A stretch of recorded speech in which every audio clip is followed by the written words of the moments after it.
Good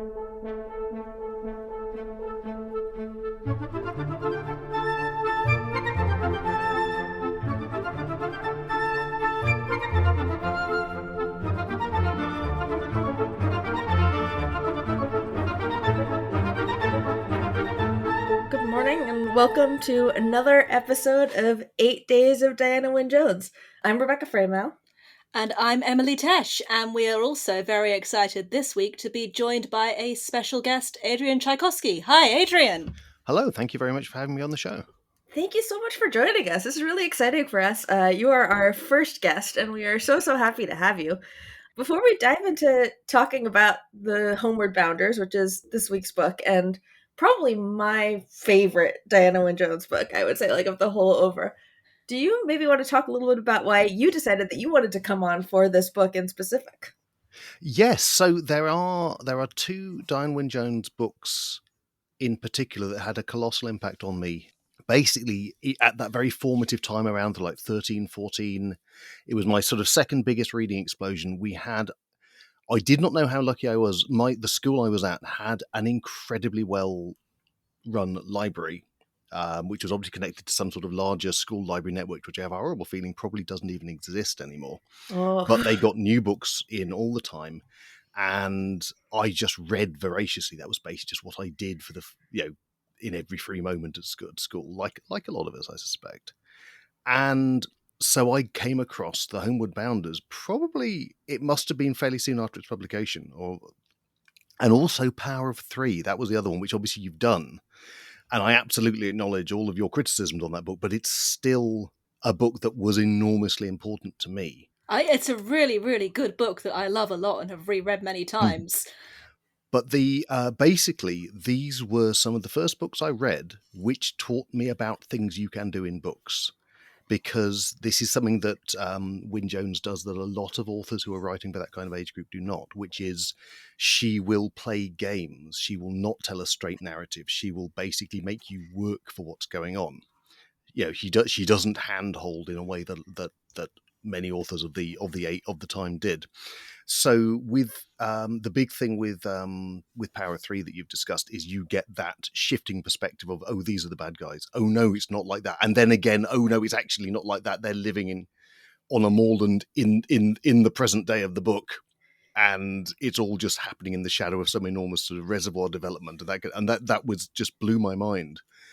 But also the whole in there, specifically the point where you realize like the fishy shape-changing guys are not the bad guys. Yeah. Because it's not that morally simple story that you tend to get at that age. And in Homeward Bounders, of course, you have this amazing... It's basically kind of the Planet of the Apes reveal. Except that it's done, it makes considerably more sense because, as many people have pointed out, the Planet of the Apes reveal doesn't really make a blind bit of sense when you think about it. This one does. It is perfectly executed, and it is one of the few times you just have a book that you stop and kind of put down and just have to process how you now need to reevaluate everything you knew about the main character and the way he comes from. Mm-hmm. And which is just, it was mind-blowing. It's just like those are moments as a reader that I've remembered, and they are moments I have tried to emulate in my own writing because I want people to feel like that reading it.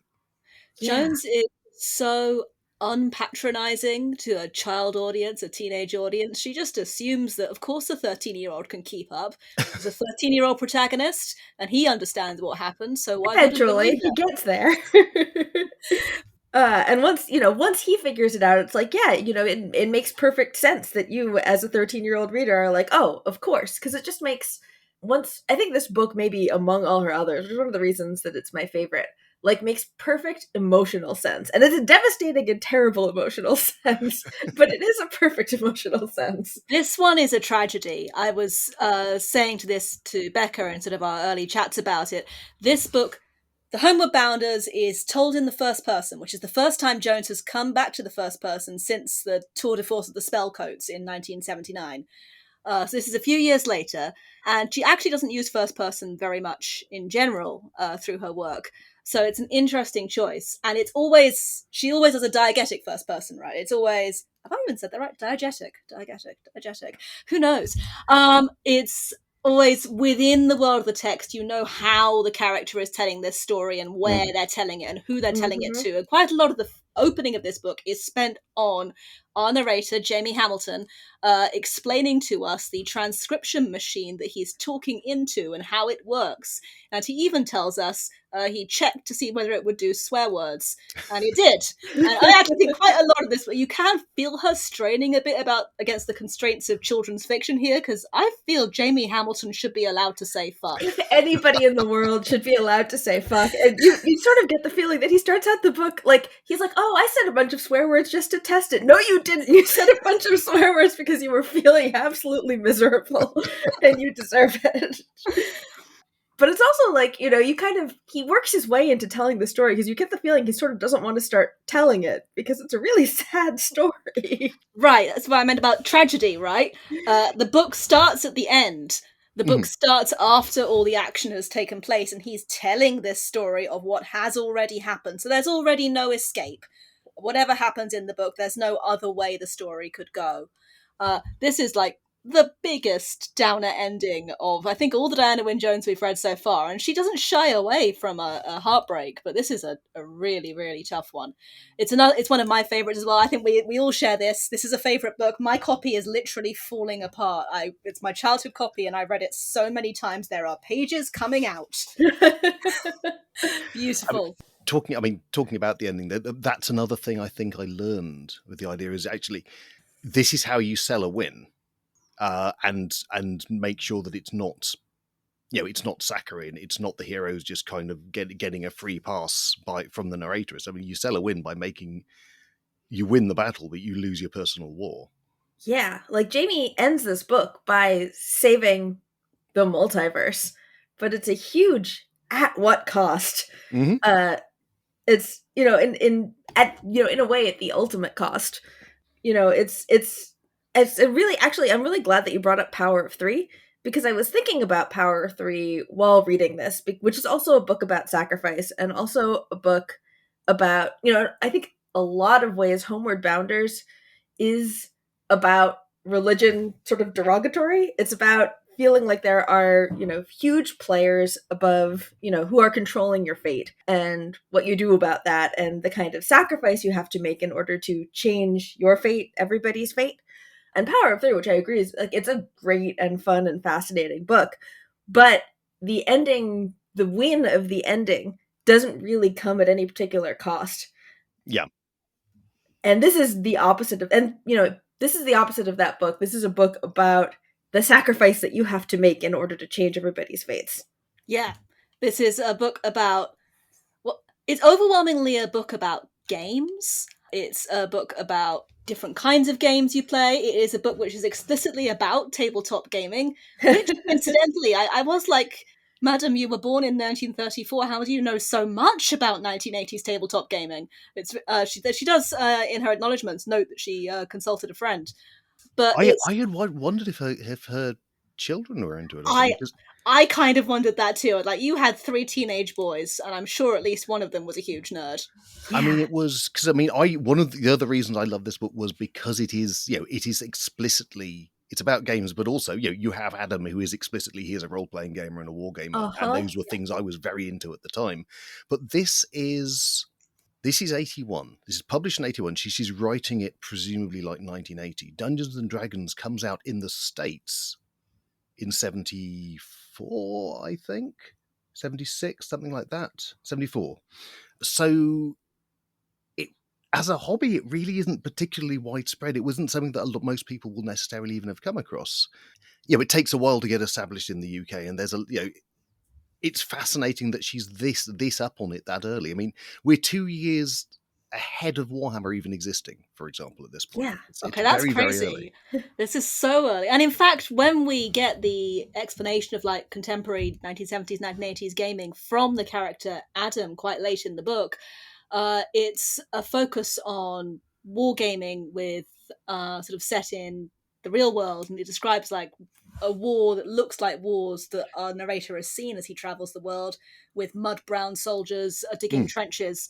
rather than the fantasy gaming that I'm slightly more familiar with. Oh, no. He does also, when he's talking about, when he hears how Joris and Constan's world works, he wheels out Dungeons and Dragons, basically. He's well, Yes. this is that sort of thing. You have your guy, and he's got little, different characteristics to show how strong and how tough he is, and he goes into dungeons and fights monsters. So she's obviously she is amazingly up on how it all works. She really knows, doesn't she? I love that moment, actually, because then Jamie's friend, fellow protagonist Helen, immediately announces her D&D class. Yes, I'm a cleric and a magic user. Because Helen told they know everything, including the rules of D&D. Ukar has explained that all. But there are no rules of D&D. There are only laws and natural principles of D&D. Natural laws of D&D. But I do think, I actually was wondering as I started this, so of course when the book begins and our protagonist, Jamie, sort of stumbles across these shadowy figures playing a game with the worlds. He's from 1879. He has no idea what fantasy wargaming is. But the shadowy figures, it's going to be difficult to talk about, I think, aloud, the them, because you can't put italics in your voice the same way she does on the page. Does sound a bit like an Adam Roberts book, it's true. Right. But they're dressed in these, all of them wear these gray hoods that, look like the stereotype of what shows up on the manual of a D&D, and I was wondering if that was a deliberate joke, because I don't know what manuals of D&D looked like in 1981. Oh, it feels like it might be a deliberate joke. It's not. It's not what's on the cover of the old sort of early editions, I think, so much. It turned up a bit. That sort of thing turns up a little later. Well, she was very prescient then. It's a good retrospective joke that she shows up and they're all dressed like, the sort of lowest effort possible fantasy wizard outfit that you show up to when you're going to do your cosplay. And this is the thing, that them are very low effort, or seem to be low effort as villains. They're a bunch of guys in a building. You can't see their faces. They're wearing cloaks, and all they're doing is moving around a machine. And when Jamie describes what he's seeing, he describes watching some nerds play a game that you don't understand. And it's incomprehensible. There are some dice. There are some checking readouts.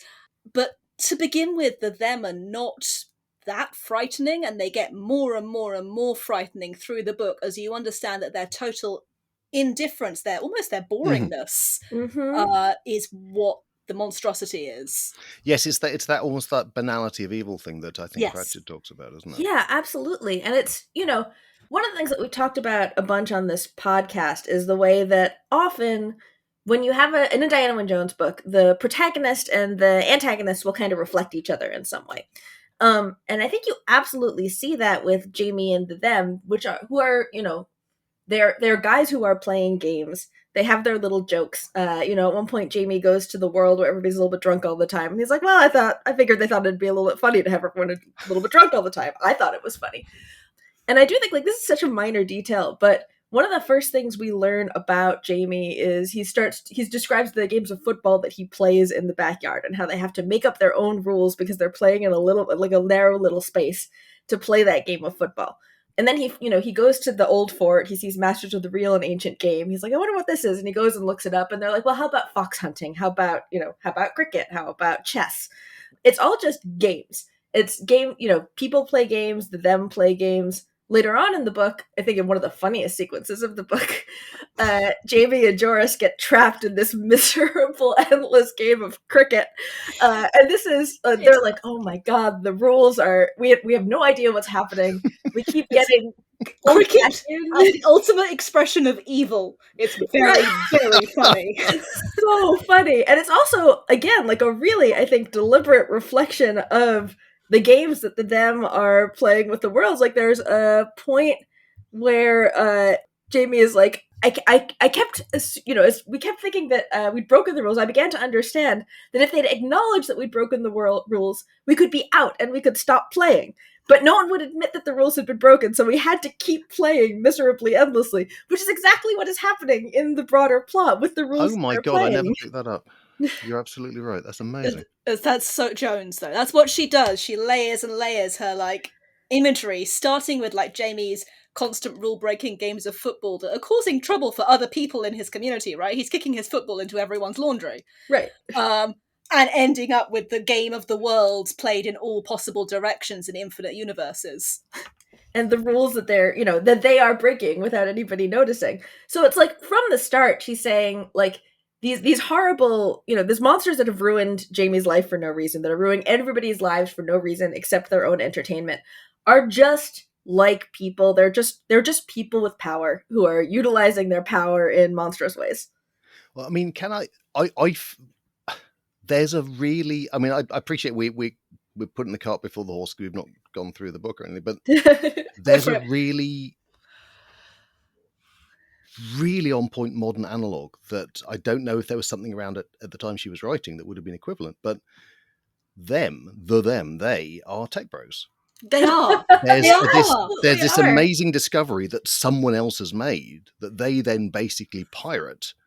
And I mean, that's explicit in the book, isn't it? Yeah. The characters work out that them are stealing all their gaming machines that other people have invented, as well as the ultimate thing that they've stolen, which is reality itself. Yeah, so they don't create anything, but they pirate everyone else's stuff and then just use it for their own literally for their own fun and games. Yeah, 1,000%.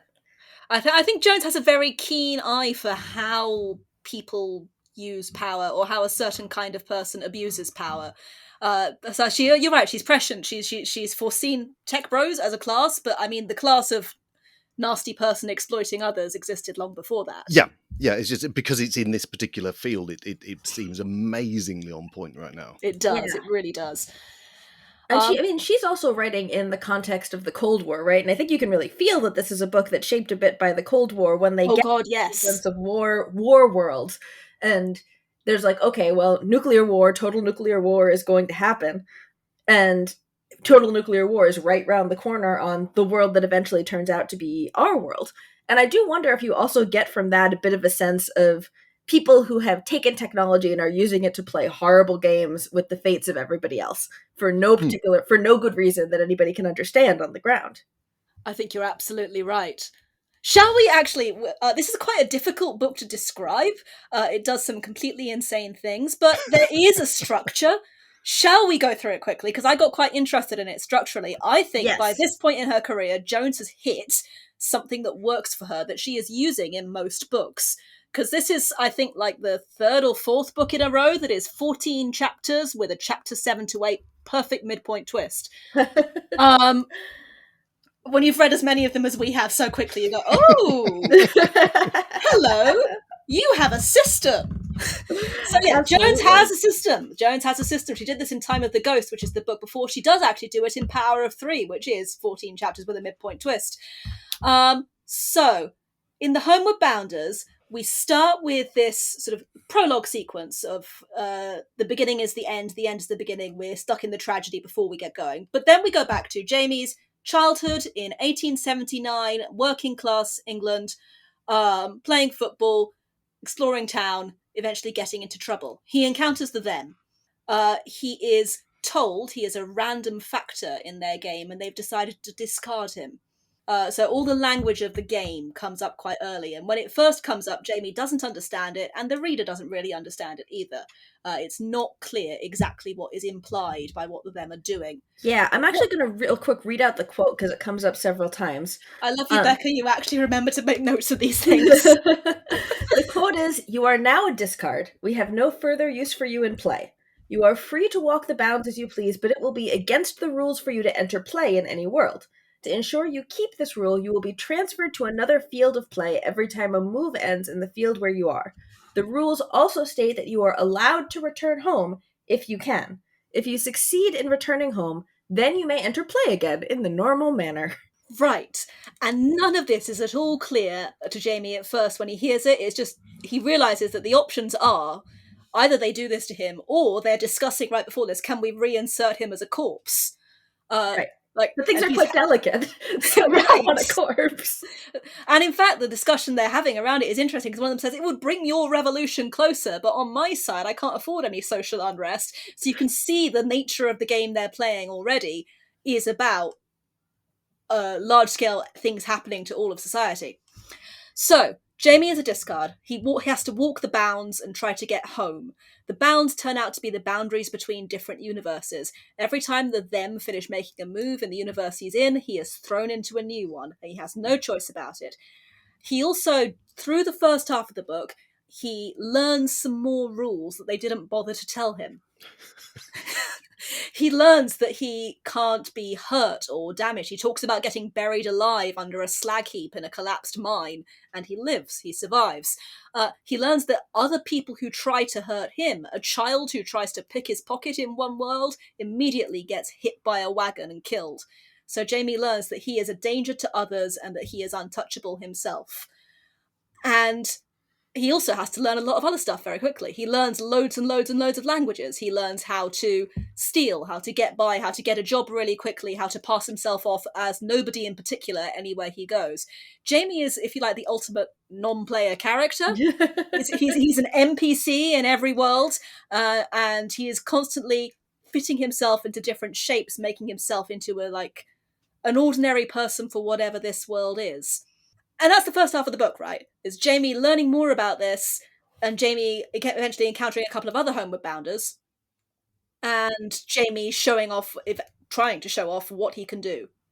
Midpoint, start of chapter 8, he arrives in a world that he thinks he recognizes. It looks so much like his home, he thinks my home has got to be the next one. And after that, we go into an extended sequence set in contemporary Britain. And Jamie has arrived in Jones's world, our world, as of 1981. Which, as you pointed out, is a device that which I hadn't realized at all. Yeah. It's Power of Three again. You hit the midpoint of the book and return to modernity. Contemporary Britain. Because Sorry, I just want to jump in with one thing, and I don't know if this is just me being oblivious when I read it. Go for it. And have reread it, but one of the things I recall is that although it's clear in retrospect, I don't think there's any specific date markers for Jamie in the early chapters of Jamie's life. Nope. And I think when you read that, it's written in a way that you are encouraged to think that he's kind of living just a bit of a deprived part of the country kind of now, or at least not as long ago as it turns out it actually was. So I that think you're obviously right. you hit what is obviously like, this is very much our world modern day, and we do not realise that's where he is. We do not realise that it's a time journey that's happened. We say, even though he kind of tells us explicitly. There's the trouble with having read a book so many times since you were a teenager. Yeah, no, you're absolutely right. He talks about, he's gone through like 100 worlds, and we don't really clock that actually that's a lot of time that has passed for him, because obviously the other thing is he doesn't age. Right. Yes. He's still which we're not told until quite late, actually. Oh wait, does he tell you from the beginning? He tells you from the beginning, I've gone through about 100 worlds by now, and I still look about 13. I thought I must be keeping the time of my own home. So God, she's so good. She tells you everything up front. Yeah, and that perfect writer's thing of you don't get the revelation until she wants you to, but once you've got it, you realise it's absolutely obvious. Yes. What was going on. And she is, I think that this is there's a really little detail that convinces me that you're right, that she wants you to think that Jamie is kind of modern until she reveals that he isn't. And it's the car. And he talks about cars, and he, when other people talk to him about cars, he's like, yes, I know what a car is. And then it's only when he hits the modern world that he's like, in my world, car is a fancy word for chariot. What do you mean there are these things whirling down the streets? Oh, you're right. God, she's so good. Sorry, occasionally, we're trying to have a critical conversation, I go just, pure fangirl. Jones is just infinitely rereadable. I think that's one of the things that really stands out to me about any Diana Wynne Jones book. You can read it again, and you're like, wow, that's even better the second time. Or the third, or the fourth, or don't ask me how many times I've read this book. And still finding new things in it.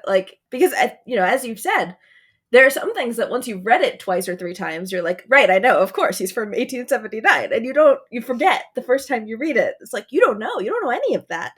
One thing I wanted to pick out from the first half is the way Jamie talks about the different worlds, actually. And there's this, I bet you've got the quote, the coloured wheel of light. Yes. For a while after that, I went round seeing all worlds as nothing more than coloured lights on a wheel reflected on a wall. They are turning the wheel and lighting the lights. And all we get is the reflections, no more real than that. I still see it that way sometimes. But when you get into a new world, it's as solid as grass and granite can make it, and it shuts you in just as if there was no way through. Then you nerve yourself up. Here comes the grind of finding out its ways and learning its language. You wouldn't believe how lonely you get, which is something he says multiple times throughout the book, and it is also the last line of the book, which when you know how it ends, reading it from the beginning, the number of times he says this, it is such a terrible cry for help. Like all throughout, he knows what the ending is going to be, and he is telling you all through. Right. Yeah, And it's a cry that won't be answered. It's agonizing. But I was really caught in this reread by the Wheel of Coloured Lights description, because there's so much of the book is about the reality or unreality of these parallel worlds, these multiple universes. And I read this description of the Wheel of Coloured Lights reflected on a wall, and I went, oh, it's all in Plato, it's all in Plato. What do they teach them in these schools? Which is, of course, a quote from Jones's favourite C.S. Lewis book, The Magician's Nephew, which is the parallel multiple worlds one. But it is this idea of, which is from Plato, the idea of the shadows in the cave wall. Parable of the Cave, that's what it's called. I'm a classicist, can you tell? I'm not a very good philosopher. But it's the idea of human existence as being just looking at shadows, but somewhere there is something real that all these shadows are based on. And that is kind of a concept underpinning quite a lot of the book. I don't think she's getting it directly from Plato, though, because I read Roger Zelazny, Nine Princes in Amber, recently, and I read it and I went, at some point in the late 70s or early 80s, Diana Wynne Jones read this book and said, I have some notes. And I think I'm right. Yeah, no, I absolutely think you're right. I also, when you said that, I went and also read Nine Princes of Amber, and I think it's really, really funny to read Homeward Bounders as a response to Nine Princes in Amber, which, real quick summary, is about the prince of a magical country, which is the realest place in the world. He's forgotten who he is, he discovers who he is, and then he and his brothers go on to the shadow worlds, the less real worlds, and collect a lot of people for an army and have a war game with them. And I think that Diana Wynne Jones read this and was like, one real place, you say? A whole bunch of masters of the universe who can, pick up people from the Shadowlands and use them as game pieces, you say? Well, fuck that. In particular, every place is real and every world is real if you believe, to the people who live there. And I do, after the colored lights, we get a counter description of the reality of the worlds. Which comes from Helen, who's sort of the secondary, the angry little girl that matches up with Jamie, which is a pattern that we've seen before. Is you have your protagonist, and then he gets a very angry little girl who comes and sort of is the expression of anger in the book. And she comes from a land where they know, a world where they know more about what's going on. And what she says when she describes it is, "You have sat down in a place of glass. Glass is all round you and the place is dark. Now light a light inside your place of glass. All round you at once there are reflections going back infinitely until your glass place is multiplied many times over. That is like the worlds in a way. Except that it is not, because now you have to imagine other people in the reflections of your glass place and lights lit on the outside of your place of glass too, so that you can see these lights reflected outside and inside also, over and over and over again along with your own place. By now there are myriads, all shining and overlapping, and you do not know which is real. This is the way of the worlds. All are real, lights and reflections alike. We pass from one to another like light." This is such an astonishingly complex image for a children's book.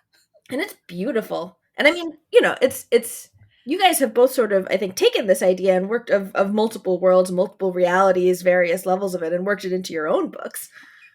Oh yeah, I mean, and I do think, I don't know that this was the first book to do it. I'm sure there's someone who's done it before then, but it was certainly the first time I'd encountered it.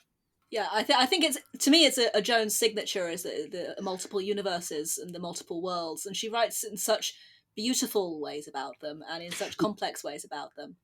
And I think this is the one where she most, maybe of all her books about sort of multiple worlds and multiple realities, is the one where she's really most grappling with the question of what it means to have a place be real to you, what it means for a place to be your home and the one that you care about saving. I think, one of the reasons that I've always found this book really striking is that, to me, it reads as a diaspora book.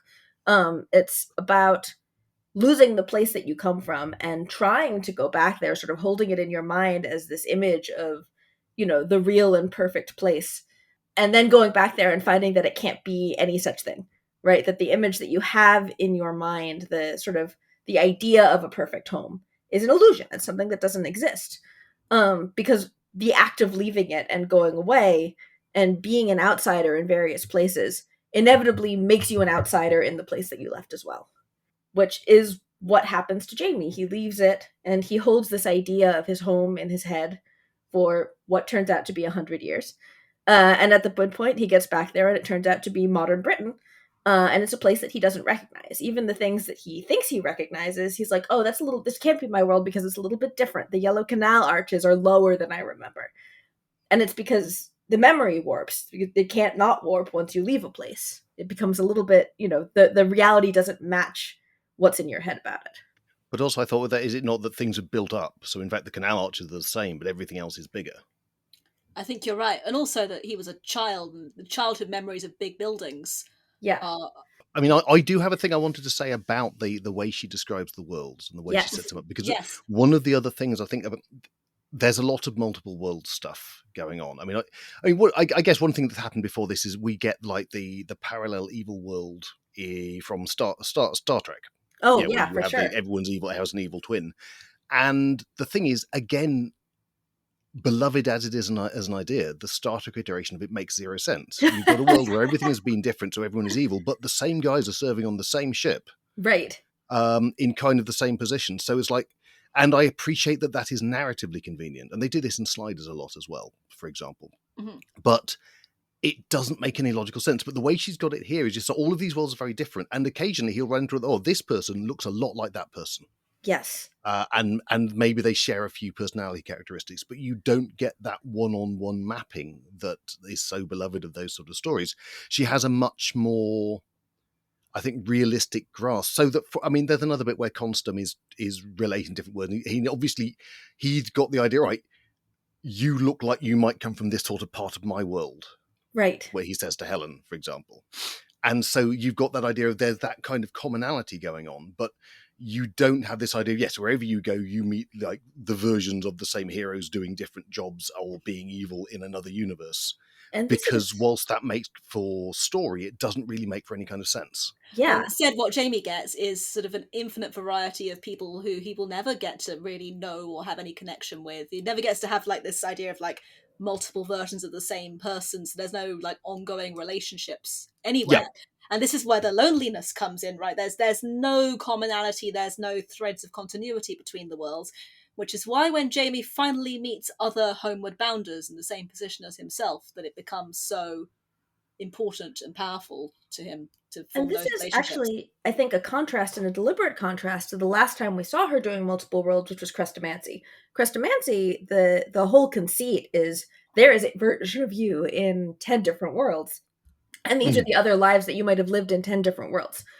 And I think if you're going to write about multiverses, certainly for me, it would be quite tempting to write the same kind of multiverse every time. But Diana Wynne Jones is better than that. And so for her, it's as you said, it's not about the mapping between people. The worlds are linked. But, there's only 2 times in the book that people see kind of an exact replica of somebody who looks like someone they recognize.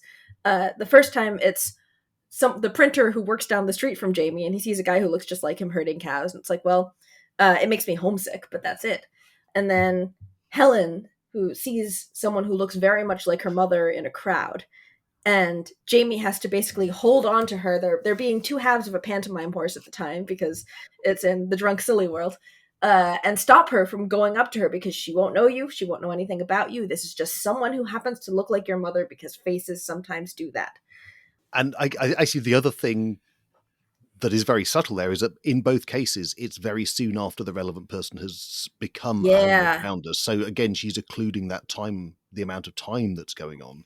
Yeah. And the reason that Jamie isn't running into people he thinks he looks like he knows from his own time is obviously those people have all They're all dead.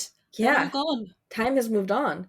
And then the third time that he thinks it's happened, of course, is when he sees a photograph of someone that he thinks looks a bit like his sister from 100 years ago. And that is another little game that Diana Wynne Jones is playing with us, because of course that does indeed turn out to have been his sister. Right. And that is sort of that's when the tragedy starts to hit, as Jamie starts to have the realization of what he's lost and the way that them have cheated at this game by giving him the possibility to come home in space eventually, but never in time. There's no way to come back to his own time, to where he began. Yeah. There's this, so the other running theme of this book is this idea of hope. The sort of the phrase, the quote that's pulled out a lot is "hope is an anchor." And throughout the first half, Jamie does meet several other Homeward Bounders in the first half of the book. Notably, he meets the Flying Dutchman and his crew. Which is great. Like, that whole sequence is just a brilliant bit of, like, ghost ship description. It's pure rhyme of the ancient mariner. Jamie is pulled out of the sea by this ghost ship. He thinks they're not even human at first when he sees them, because these guys have just given up and they don't eat anymore. So they all look like skeletons. Like, I was literally picturing that sequence in Pirates of the Caribbean here. Really precisely dating myself there. And they're all terrifying. And they don't eat, they don't drink. Jamie is hungry, he's thirsty, he's miserable. Then they say, well, yeah, us too. And we have 7 holes in the bottom of our ship, but we just keep going. And they tell him they threw away their anchors. Right. And Jamie says, hang on, I've got the quote. "That's you lot all over with your stupid negative attitude. Can't you think positive for once? You wouldn't be in half this mess if you did. Fancy throwing anchors away." And they say, we took them off to show that we are without hope. Hope is an anchor, you know. But in fact, Jamie's thinking positive is honestly the stupidest thing he could be doing. I was so interested in the way this book writes about hope. Hope is a popular concept. There we go. People like hope as an idea. It has good PR. It has good PR. But Jones, I think in her ongoing allergy to sentimentality, this book is not kind about hope as a concept, as a virtue, as a thing to hold on to. The Homeward Bounders argues, if you like, that hope is an anchor in the worst way. It is slowing you down. It is dragging you back. Hope is what keeps Jamie blind to the truth and to his own ability to do something. Yes. Because we actually find out, or if you're paying attention and you've read it many times, we find out quite early on that Jamie, as a discard, as a random factor, under the rules of the game that them are playing, has the power to hurt the them. Because nothing can kill a Homeward Bounder, nothing can interfere with a Homeward Bounder. He's worked this out. That includes these, like, godly demonic powers that have done this to him. They can't touch him. So Jamie gets this information quite early on and doesn't do anything with it, never thinks of taking the fight to the actual monsters, sticks within the rules of the game he's been told and keeps on staggering on, hoping that he'll somehow get home in the end. And that is what dooms him. And it's once he lets go of hope, it's once he despairs that he's able to actually fight. Yeah, if you will, hope is the thing that keeps you playing by the rules. That is the, you know, if the world is a game and the rules give you a chance to win, then people keep playing the game. I think this is where your tech bro comparison becomes really apt, actually. The myth of capitalism, right, is that you have a chance to strike it big, and if you have the chance to win, and everyone's a temporarily embarrassed millionaire. Yes. Exactly. Then also, I think it almost feels like, in a horrible sort of way, a political thing as well as an economic thing. In the idea of, well, that's fine. Why don't you have a petition? Why not have a nice quiet protest over here?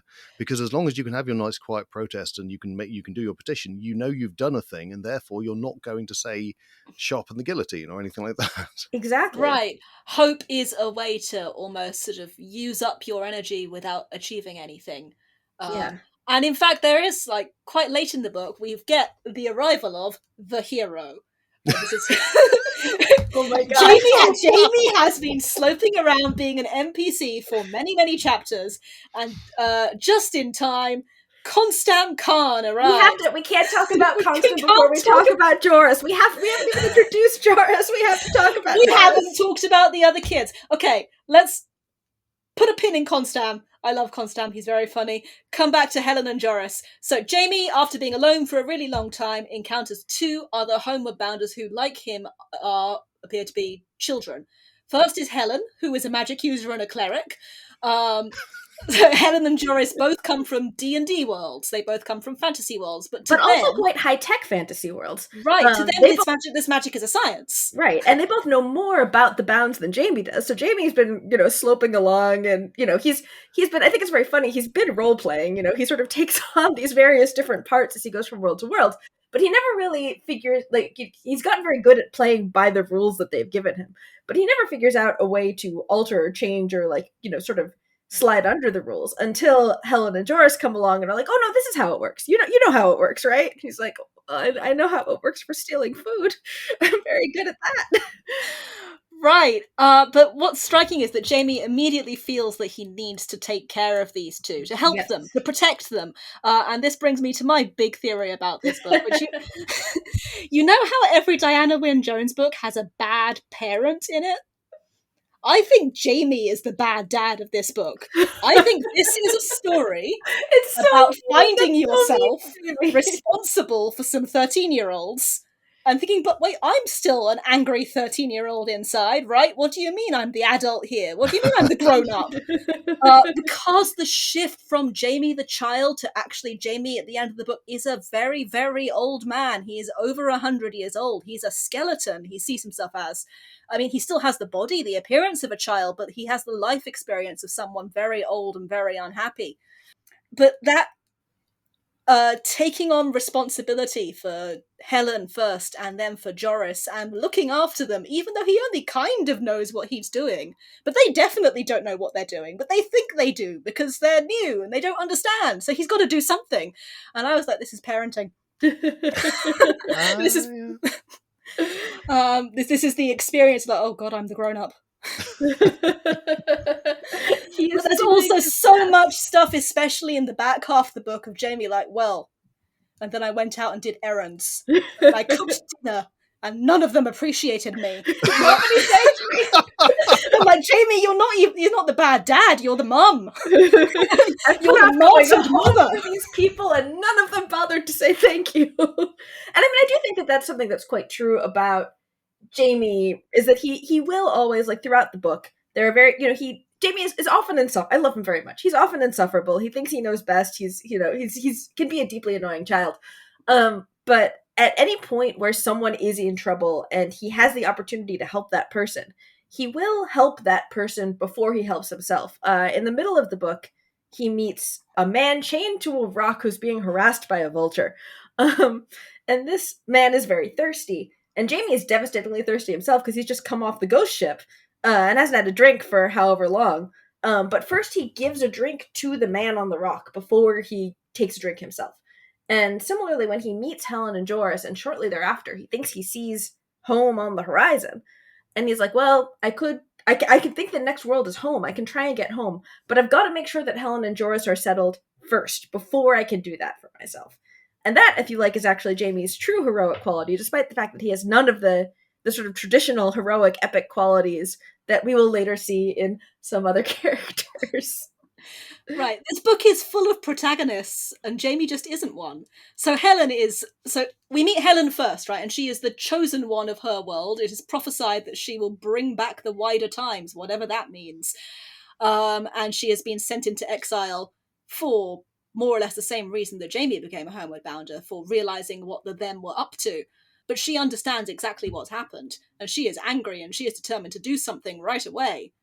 So that's the heroine of a book, right? But then we meet Joris. Joris is a young man with a tragic backstory. He was sold into slavery when he was 5 years old. He's been adopted by a wealthy and powerful family and taught how to be a demon hunter, but he will never truly be one of them. This is also a protagonist. Jamie's just picking them up like ducklings. Yeah, what do you guys think of, before we get into Constam and the Cons, what do you guys think of the slavery plot in this book? It's absolutely fascinating because it's really just because it is just kind of there. It is a thing that is obviously a lot of characters are very uneasy about, but the world that Constam and Joris comes from, that's just kind of how things work. And they kind of, there are various points where they're sort of trying to export it just to, well, this is just how people do things, isn't it? How much for your sister, exactly. Right. And and it's, I'm assuming what's going on with this is just the idea, well, look, there are a lot of worlds, and even in worlds where you get, just genuinely, basically good, decent people like Joris, those worlds are not perfect worlds. You don't, they still have hierarchies and power systems and that can be enormously problematic in a way that isn't. There's no suggestion, I think, that is something that the them have put into that world or anything like that. That's just how those people of that world do things. That's actually, there is in fact a specific quote where Jamie is looking at the brand on Joris and says, hang on, I'm finding the quote. He says, do I have the quote? He definitely says something like, I wonder if this is something that the them do to humans, or is this something... Is an anchor. Yes, the brand is an anchor. Yes, I felt to think it. So he says, though, don't worry, it didn't hurt. And Jamie says, it may not have hurt him, but it worried me. I fell to thinking about them, and whether it was them who did this kind of thing to people, or whether people did it to themselves. Yeah, I mean, it may simply be that she wants to make clear that she is not letting people off the hook for doing bad things just because they're in this system run by a bunch of evil god wizards. That people are still entirely capable of being bad people. Yeah. And you don't get to shirk responsibility for your evil deeds just because someone else is rolling the dice. And speaking of evil god wizards, I think, I could be wrong, but I do think that the only time the actual word god is used in this book that's clearly about evil god wizards is when Jamie is talking about Joris talking about Constam, the great god Constam, his owner, who is 10 feet tall and handsome and kind and heroic and rides a romantic fast car. Which eventually Jamie realizes is not a carriage, it's a car with an engine. Right. But I do think that's... Oh, yeah, sorry, go for it. I was going to say, in terms of the slavery plot, I think Jones is using it to talk about devotion. And that's devotion as in votive, as in belief and admiration and adoration of a god, a divine figure. Because Joris loves Constam. Constam is his owner. And this is quite clearly presented as something that's horrendous and wrong, and something that everyone around Joris, that Jamie is certainly quite uncomfortable with. But the way Joris talks about Constam is with constant admiration. Constam did this for me, he did that for me, he bought me and gave me his wonderful life, and he took care of me, and he's taught me all this demon hunting, and he's so rich, and he's so handsome, and he's 10 feet tall. And then when Constam shows up, he is shorter than Joris, and it's an extremely funny moment. That is the funniest bit in the book. It's so funny. But what I was interested in about it was that Constam is effectively Joris's saviour and his creator and his loving father figure.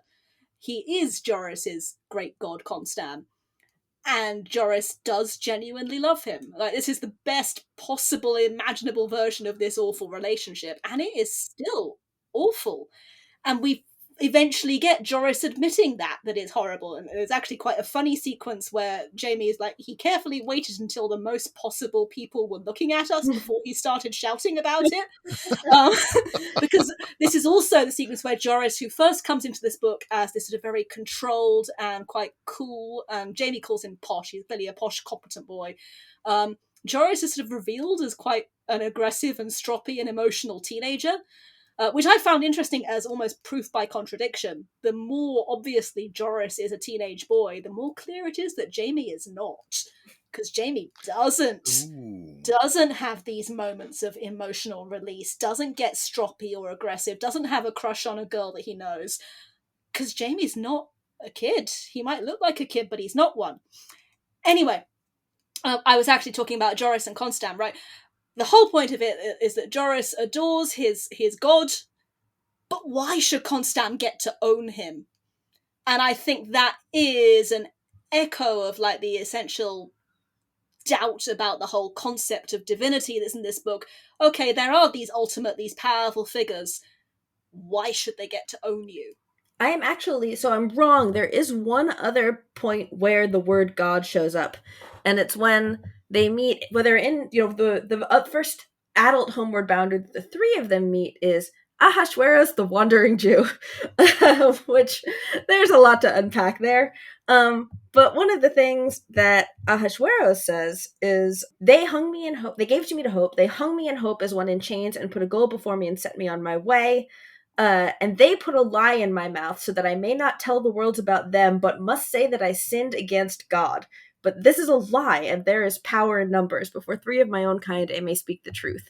And this is something that comes up again, too. Jamie finds as he travels the worlds that people don't believe him when he talks about, evil demons playing games. He has to say that he was cast out for spying on forbidden sacred mysteries.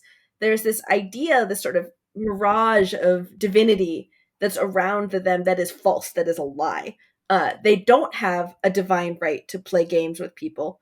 There's nothing that gives them the correct rules and authority. And in fact, when Joris goes on about Constam, speaking of these kind of reflections that Jones always has between characters, Jamie immediately thinks of the guy on his rock who's being picked at by a vulture, who he thinks does embody all these virtues that Joris is going on about with Constam. But he's the one who says there are no rules, there are no gods. He doesn't say there are no gods, but it's pretty clearly implied. There are only principles and natural laws. Even though I think it's eventually revealed that he is one of a race called Titans, and his name being Foresight. This guy's Prometheus. I actually thought it was interesting that we didn't have a moment, as we do in quite a lot of earlier Jones books, where somebody actually comes out and tells you that. You do actually have to go away and do the reading if you want to know it's Prometheus. Yes, but I thought when I was listening to your first series, and the fact that you get this idea, this repeated moment of, oh, I know this story, that this is it's completely flipped on its head, because I think she's assuming that most of her readers do know the story, but Jamie's completely oblivious because he's just not had that kind of education. Yeah. And in fact, Jamie not knowing the story is vital for how he eventually plays out. It is pure luck that nobody tells him the story, because several people come close. Right, Jamie sees the vulture, and there's no moment of recognition in his mind. He's just like, ugh. I mean, I do think, just to a side note to this, the way that a variety of myths and legends are worked into this. So presumably those are the myths and legends. So we know the story of Prometheus, and we know the Flying Dutchman, yes, and we know the Wandering Jew. And in this book, those are all just echoes of the real characters and events that have happened in the realer, sort of wider sort of scheme of things. And one of the we talked a bit about the way that the worlds are built and the way that she brings them to life, but one of the things I absolutely love is the fact that she's obviously starting to think, right, well, all of these words exist in this wider metaphysical framework, and people in these words are going to be able to work this out, so that in Helen's world and in Joris's world in particular, they have just basically scienced together pictures, or have been told by this kind of Titan figure how parts of it work. And in Joris's world, they've got the whole thing. Well, they've worked out the whole demon business and the whole two souls business, all of which turned out to be immediately applicable to them, and how the basic, what the rules system of the world, what the principles and natural laws actually are. But even on other worlds, you get things like, well, people always tend to mark the way the points that the boundaries touch. You might get a stone circle, you might get a hill, or a mound or something like that. But the idea that because the universe, the multiverse works this way, this does tend to bleed into people's understanding of just how, what are your physics, what are your beliefs? Right, the human beings consistently across the worlds are not stupid, and in fact, that's one of the things I like. As you get sort of the Jonesian beat near the end of the adults involved in this story are not stupid. They figure it out, which is why Constam turns up. Joris has been discarded, like all the others, but he's got a grown-up who cares about him, who also has demon-hunting world-travelling tools, so he comes to get him. And there's this great moment in like a suburban house in Bristol somewhere. Doorbell rings. Okay, I'm going to read this. It's so funny. I have to read it. Someone outside said, "Forgive me, I have a hot reading for this house." And then a man dressed just like Joris leapt energetically into the middle of the hall. Yes, it was Constum Khan, 10-foot Constum himself. I didn't really believe it at first, any more than you do, but he was really there, standing just in front of Fred the Skeleton with his white boots planted wide in the hall carpet, looking anxiously at Joris. But when he saw Joris rushing at him in one piece, he smiled, showing amazingly white teeth, and his face sort of glowed. Like, the door opens and the hero has arrived. It's great. But actually, that brings me back to the point I did not make earlier, because we haven't even talked about Joris yet. Constam is the hero showing up, right? And the hero turns up and he's like, what? A world full of demons playing games with human fates? We must defeat them immediately. This is his life's obsession. This is what the hero does. So he puts together a squad of 4 teenagers. And they all go together with the power of positive thinking and some hand-rigged, homemade tools that Jamie has run errands for, to go and take on to them. And Constam is really positive and believes this will work, and this is absolutely the stupidest decision anyone makes in the book. It does not work. You cannot defeat the gods with the power of 5 angry teenagers and some positive thinking. And a few meters of copper wire from the local machine shop. Right. Yeah, JB's out. Jamie doesn't even know all the tools that they've brought, because he's just out running errands, going, again, the most sort of unheroic part. They're like, go fetch something. He goes and fetches something, and he listens to everyone kind of overcoming their personal crises. Helen and Joris both go through, during this part of the book, they both kind of go through these big emotional revelations where they kind of come to terms with their own anger and the damage in their past, right? Their trauma. Helen has various, sort of cathartic. She has this what she calls her gift, which her father has told her is a deformity, which she secretly does believe is a deformity, which is she can turn her arm into anything magically. It's more spirit than body.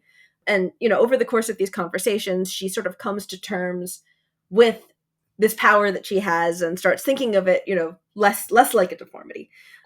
And Joris has it out with Constam, where he explains that he hates being a slave, and Constam's like, oh, well, I've never thought of you as a slave. We have the Freedom Papers all wrapped up. It's fine. I actually thought that was quite striking in terms of Constam says, well, once you're an adult, that's the law, then you'll be free. And this is injustice of childhood stuff again. This is, well, why should your parents get to own you? Why do you have to wait until you're an adult before you're a free person? And yeah, absolutely. And I do think, I think, you're right that Jamie is sort of in a weird space of not quite child, not quite adult, because he's either a child role-playing as an adult or an adult role-playing as a child, depending on the context. And he can't, where Helen and Joris kind of have that anger ready, available to them, they can access that anger. And Jamie can't.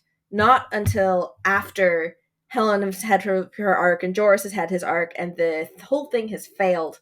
And he's seen sort of the ultimate, once he realizes that, we haven't talked about Adam yet either. We haven't talked about Adam. We're an hour in. We haven't talked about our favourite boy.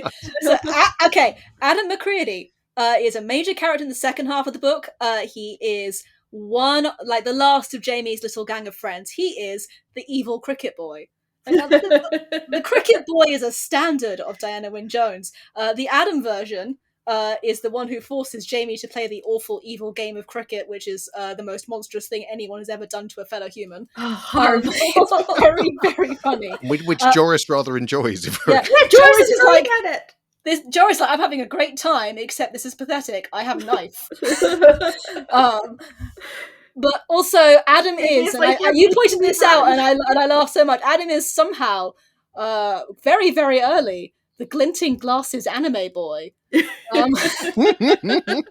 has an evil little gang of posh boys, and they're going to take them to a back alley, and he's directing their little schemes, and he's trapped them in this game. Except then everything takes a turn because of the rules.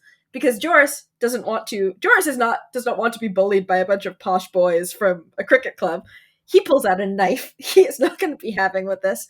And Jamie, once again, I think it would be very easy for Jamie at this point to be Jamie, the ultimate NPC, to be dismissing the other people around him that aren't Homeward Bounders as NPCs. They're people who are in these worlds that are not real to him.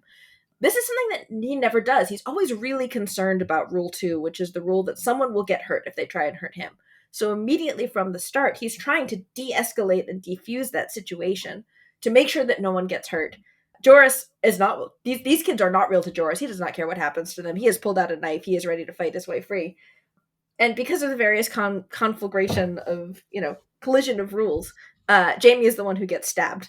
And that pulls Adam into cahoots with them, as it were, because now there's this child who's been stabbed, which is much more of an escalation than even an evil cricket boy was ready to deal with. And I think you're right, Adrian, when you say that, so Adam is the war gamer, and the child who teaches them about war games. I think that, Adam must be sort of a riff on one of Diana Wynne Jones's sons, teaching her about war games. And he's also a riff on, he's Edmund from The Lion, the Witch, and the Wardrobe. Oh. He's absolutely...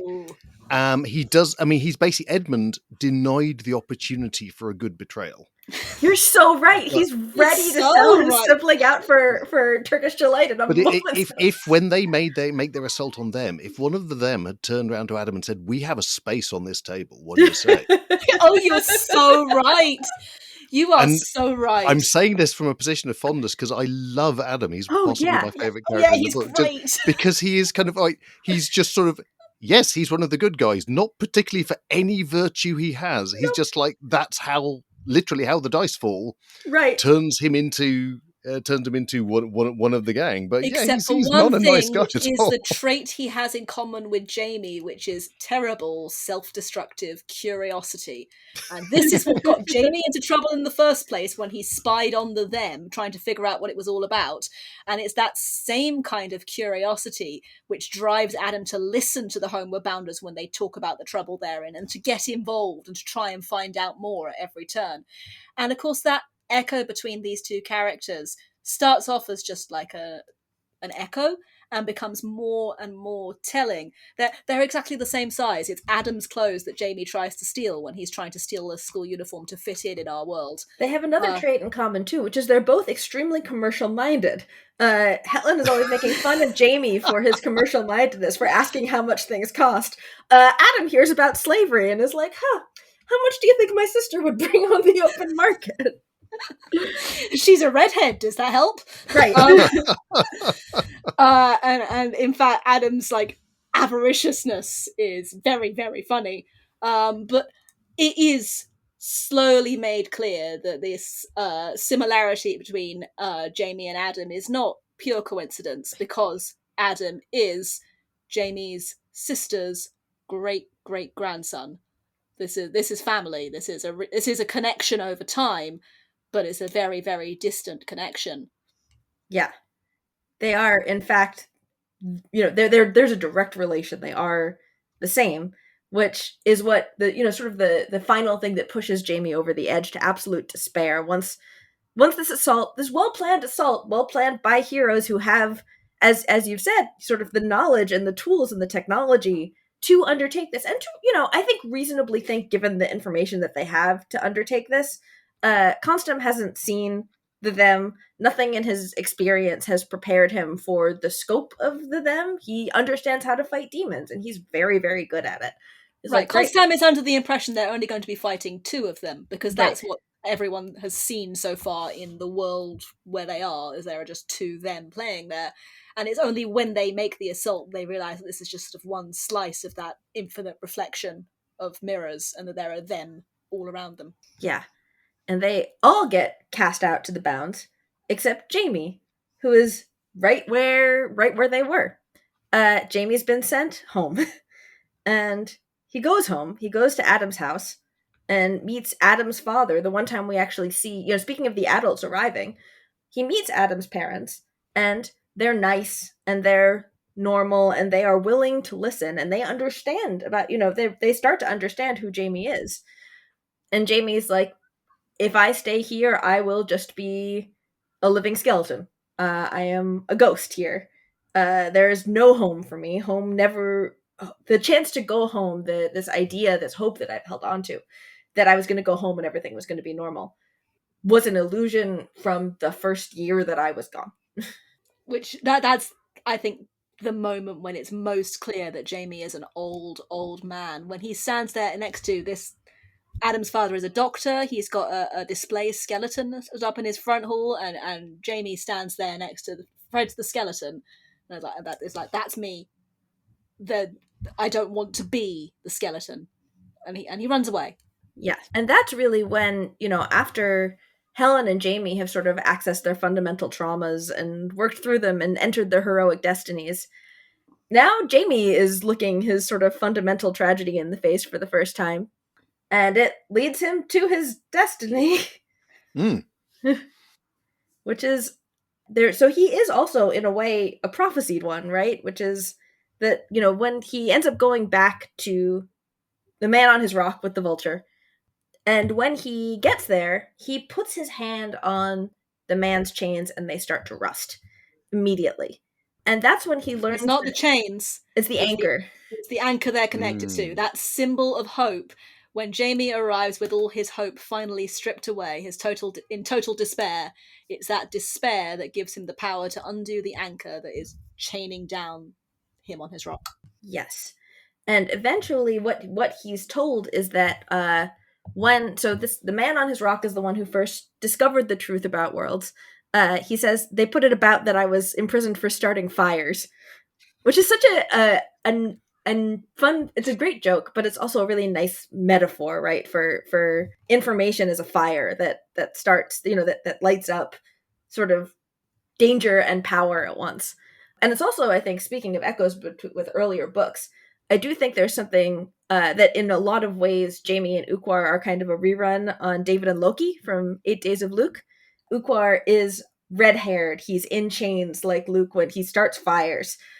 And when Jamie sees him and frees him, he recognizes something in this enormously powerful person that they are fundamentally the same.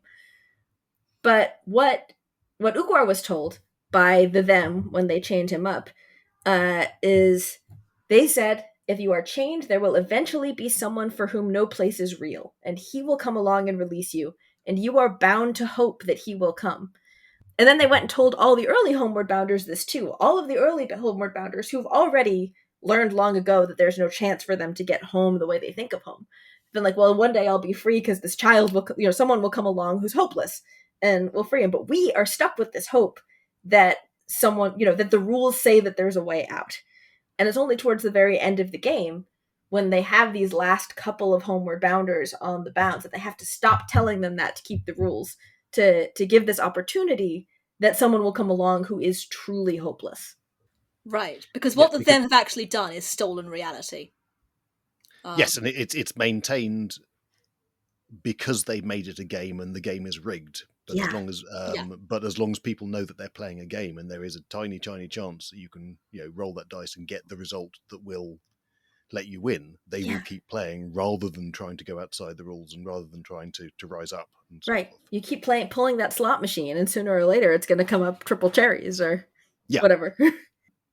But Jamie Jamie is sort of in this perfectly balanced position between, as a child and not a child, between the adult Homeward Bounders who have, who are early enough, who are old enough that they have been given this sort of training. They know the rules better than he does.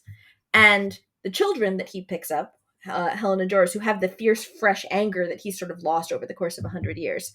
And by being sort of in that middle position, neither a child nor an adult, he is the only one who can become this absolutely hopeless person who can break the rules, who is the absolute randomest factor.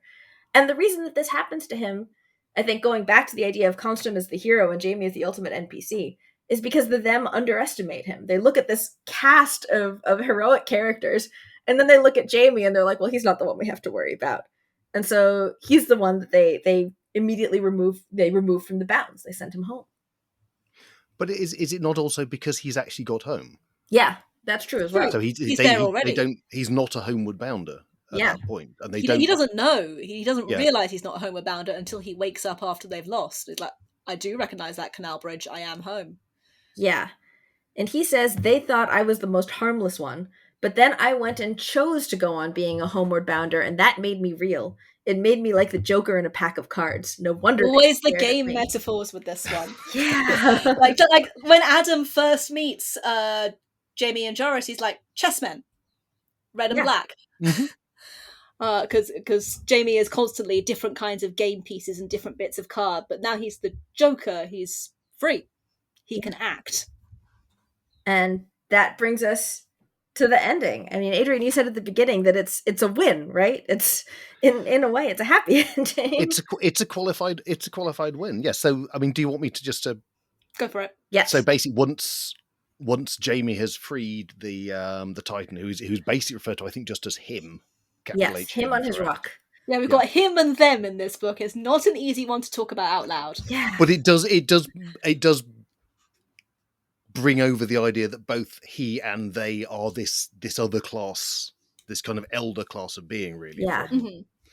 But there is one he frees him, and there is this beautiful scene where he goes back to this rather desolate valley that was his home, and as he's there, it just starts coming to life, and the colours sharpen, and all of this, which is just just an amazing, very, very understated piece of description. It's just so the sense beautiful. it's becoming realer because he is there and because he believes in it. Basically, your home is real because you love it. Yeah, and then then you basically have the multiversal revolution. They just get every single Homeward Bounder together, and Jamie he reconnects with all of his friends, with Helen and Joris and Consam and all of that, and Adam and the Flying Dutchman, and the entire crew of kind of cadaverous monkey sailors, and absolutely everyone we have run into, and all of the others that we haven't. And they storm the gates of heaven. Yeah. Basically. It is very, very no gods, no masters. Yeah. It's yes. Yeah, it's brilliant. It's a revolution of the non-player characters, the discards. And I will say, Adam, I love Adam, but he's not my favorite character. I think, well, Jamie and Helen are maybe tied for my favorite character. One of the things about Helen all the way through is she has this destiny. She's this sacred figure. They joke about her sacred face because she always has her hair over it. But she says from the very beginning, I don't believe in Ukwar. I don't believe in the gods. She is sort of the ultimate powerful atheist right from the start. And she has the ultimate god-destroying weapon in her arm, which is the hand of Ukwar, God's hand that destroys gods. It's so good. And so she comes charging in, and they all, they fight against the gods. And they knock over all the machine. And there is a certain amount of metaphysics about how you have to kill them multiple times, and each Homeward Bounder can't kill multiple of them. There's literally this very complex numbers game that they are having to run, and they have to play by the rules, and them do not have to play by the rules. And leading into our final sort of our bittersweet twist, of course, is when things start to go badly for them, some of them run away. Yeah. Before they basically just vanish off into the maze of the worlds and abandon their fellows. And that's the thing that screws everything up for Jamie. Right, because if the them are still alive, if they are still in existence, then they could start it all again somewhere else. They could build themselves a new secret reality. They could retake possession of the realness of everything. Yes. And so, unless it has a custodian Yeah. who is just going to keep walking from world to world, keeping everything equally real, keeping the distribution of reality even across the world. It's the very, very metaphysically complicated book for something written for the age group it's aimed at. Yeah. Right. The ultimate fate that Jamie faces is that as the person to whom no worlds are real, he creates a kind of like a distribution of unreality, which makes it impossible for the them to build their heaven, if you like, their secret gaming room in the back door of the universe. Right. They can't. There needs to be someone to whom nowhere is real to prevent that ultimate place of reality where the them controlled everyone else from ever existing again. And Jamie says, and it's me. Yeah. He has to go on being not a homeward bounder because he is the man without a home, just bound, walking from world to world forever along the boundaries. Yeah. And this is the tragedy right? Because by the time you hit Jamie's fate, it is clear that there is no way out. There is no cheat. There's no rule break. There's no way to get around it, because the them cheat, but good people don't. So Jamie is trapped by the rules still, if you like, and these are the rules of metaphysics. These are the natural principles. Yep. Yeah. And he's been trapped from the beginning, because from the start, as the years passed, as he went on 100 worlds, there already was no way for him to get home. There was, the thing that he's been holding on to was impossible from the start. And I think, this is also in comparison to, I was thinking about this in comparison to Spell Codes, which is also written diegetically. It's two stories being told by the protagonist. But in Spell Codes, there's a break in the middle. There's two coats. There's a point in the center of the book where the protagonist is telling the story from, that things could go differently. And in this one, it's all being told from the end right at the beginning. There is no turning point. There is no way out from the start. And in fact, Spellcoat ends, it's still first person, but it ends as a prophecy of what will happen, but what we don't know hasn't happened yet.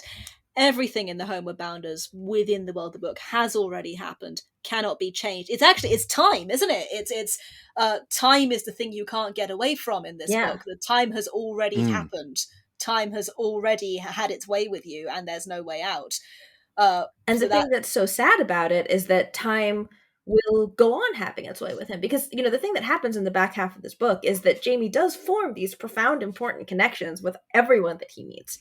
He's spent 100 years not forming connections. He has a couple of months of forming these intense bonds with Helen and Joris and Adam, and even Constam, and Adam's sister Vanessa, and all of them. And then he has to face the fact that he has formed these connections with these people as, despite, as guardian, as taking care of them, but also as peers, as children banded together. He's never met another child on the Bounds before.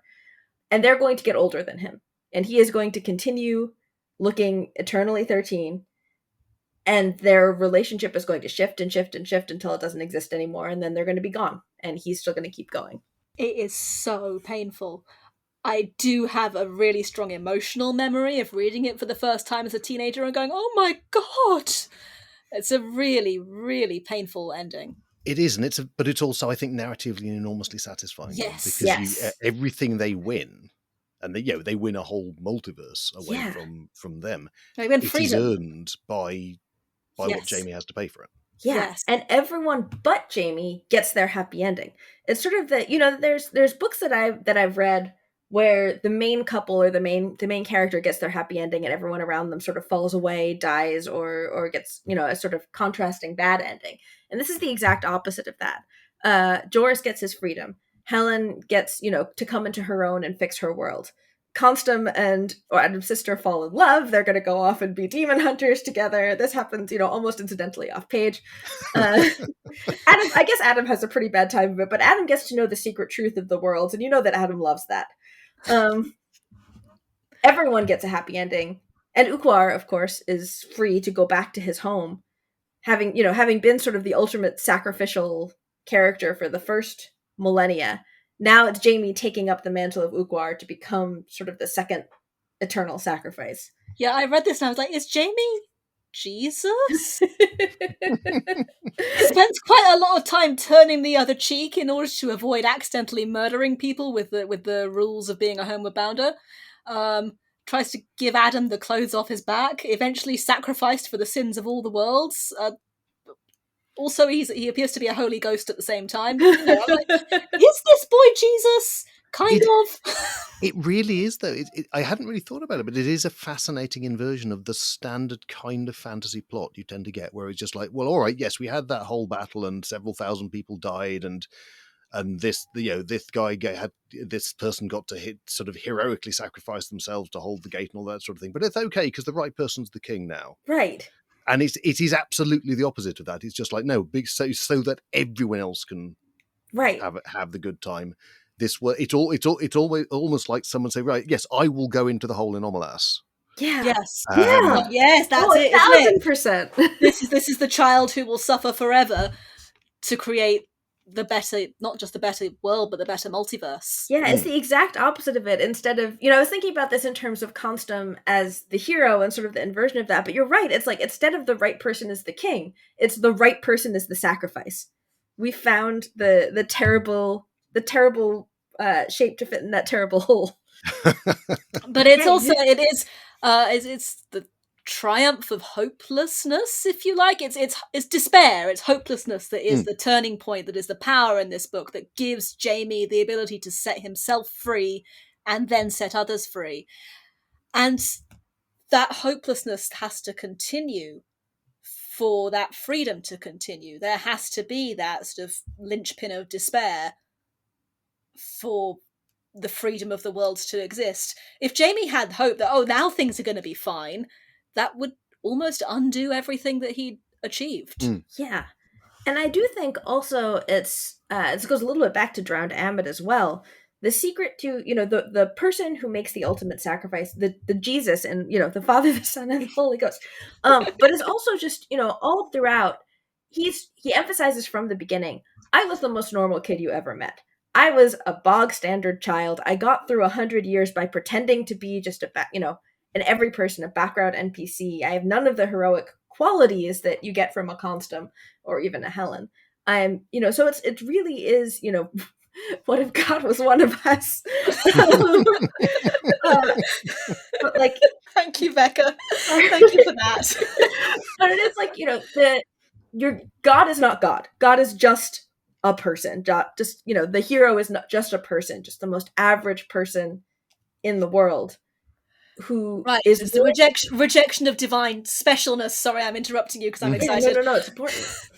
But go for it. Your hero is not Constam, this person you worship or slavishly admire. It's not even him who Jamie worships, admires. It's got to be you, and you're just this normal kid taking responsibility, and it's an awful responsibility. But if not you, then who else?